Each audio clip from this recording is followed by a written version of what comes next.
Bismillahirrahmanirrahim.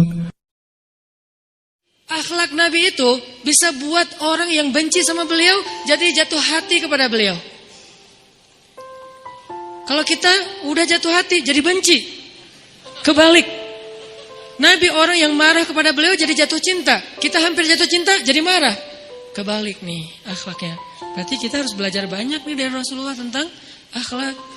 Beliau tuh bisa bikin seorang perempuan yang suaminya baru terbunuh, ayahnya terbunuh, pamannya terbunuh, saudaranya terbunuh dalam perang Khaybar. Yang dia bilang orang yang paling saya benci di muka bumi adalah Muhammad. Terus tiba-tiba yang namanya Muhammad datang menghampirinya di dalam tendanya, ditemani oleh beberapa orang sahabat. Lalu kisah itu diriwayatkan, Nabi datang dengan raut wajah yang penuh empati.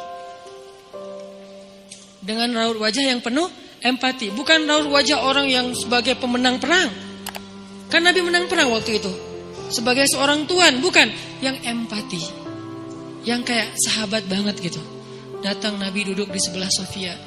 Sofia diam aja, marah banget. Cuma dia gak bisa ngapa-ngapain karena dia berstatus tawanan perang. Mau gimana coba? Mau dia tusuk? Gak bisa, dia sendiri. Dan dia takut bahwa dia akan diperlakukan seperti umumnya orang memperlakukan tawanan perang. Karena dia belum paham, belum kenal Rasulullah. Dia kaget ketika Rasulullah SAW minta maaf sama dia. Kaget, gak ada cerita orang dalam perang yang menang minta maaf kepada yang kalah. Ada gak cerita kayak gitu? Gak ada tuh. Yang menang minta maaf sama yang kalah. Maaf ya kami menang.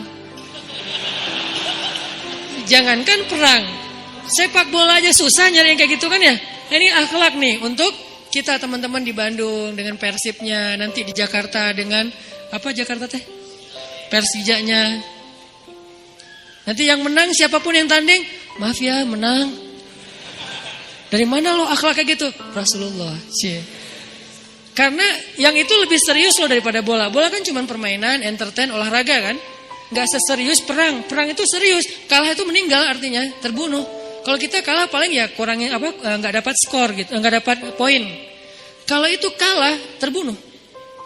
Nabi datang minta maaf dengan ekspresi empati yang tinggi, yang dalam. Nabi itu kayak ngerasain banget perasaan Sofia. Minta maaf, menjelaskan.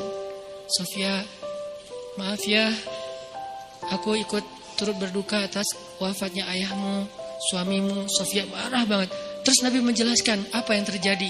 Aku tuh udah ngasih kesempatan agar kita gak usah berperang, tapi mereka terus menyerang. Maaf ya, menjelasin lagi. Maaf ya, ngejelasin lagi. Berjam-jam. Seolah-olah Nabi yang minta pengampunan kepada Sofia. Seolah-olah Nabi itu tawanan perang.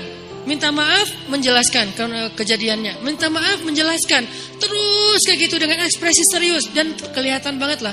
Ucapan dan ekspresi orang yang jujur kan kelihatan ya. Jujur bahwa beliau tuh empati banget. Bahwa beliau juga berduka. Terus sampai Sofia dari yang tadinya lihat ke bawah nunduk marah, lama-lama ngelihat ke arah Rasul. Lihat ekspresi Rasul serius banget, malah dia jadi kasihan. Sampai akhirnya dia jatuh cinta kepada Rasulullah SAW. Kata Sofia, ketika Rasulullah SAW datang kepada saya, waktu itu dia adalah orang yang paling saya benci di muka bumi. Tapi dia terus meminta maaf dan menjelaskan. Meminta maaf dan menjelaskan. Sampai akhirnya dia menjadi orang yang paling saya cintai di muka bumi. Akhlak Rasul. Rasulullah gak mengatakan Allah berfirman wahai Sofia. Enggak, belum ke sana. Akhlak dulu, baru nanti ajarin. Tarbiyah namanya kan ya. Sesungguhnya di dalam Al-Quran ada ayat tentang orang-orang yang kafir yang telah mati terbunuh. Enggak, Rasulullah tuh tahu. Jangan ngomongin tentang ayahnya yang mati terbunuh, ibunya yang pamannya, suaminya yang mati dalam keadaan kafir. Nabi gak mau ngomongin itu, kenapa? Menjaga perasaan Sofia. Kok masih dijaga sih perasaan? Kan mereka beda agama, mereka orang kafir. Inilah akhlak Rasul. Sehingga Nabi membahas yang membuat Sofia merasa kayak dihargai. Sebagai seorang janda, sebagai seorang perempuan, sebagai seorang yatim, sebagai seorang tawanan. Sehingga dia takjub dengan akhlak Nabi.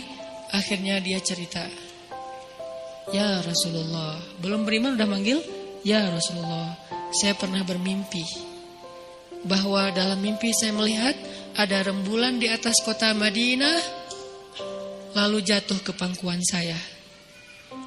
Jibril turun bilang ke Rasulullah, apa maksud dari mimpi itu?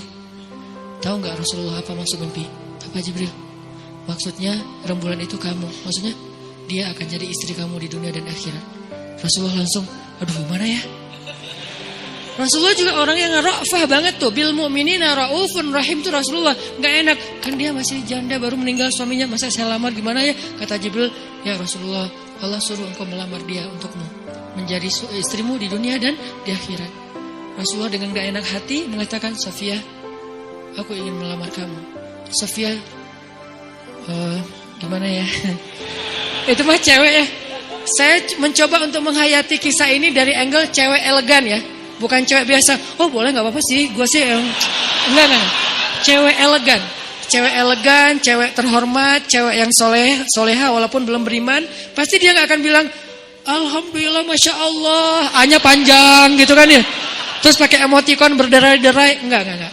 Dia terhormat. Dia akhirnya, saya terserah gimana baiknya aja. Menikahlah Nabi dengan Safiyah. Modalnya apa? Akhlak. Bukan mahar yang besar, bukan akun sosial media followersnya paling banyak, bukan eksistensi, bukan gaya-gayaan, bukan datang bawa mobil mewah, datang bawa akhlak. Ini kayaknya modal kita belajar juga nih, gimana cara ngelamar calon istri, akhlak.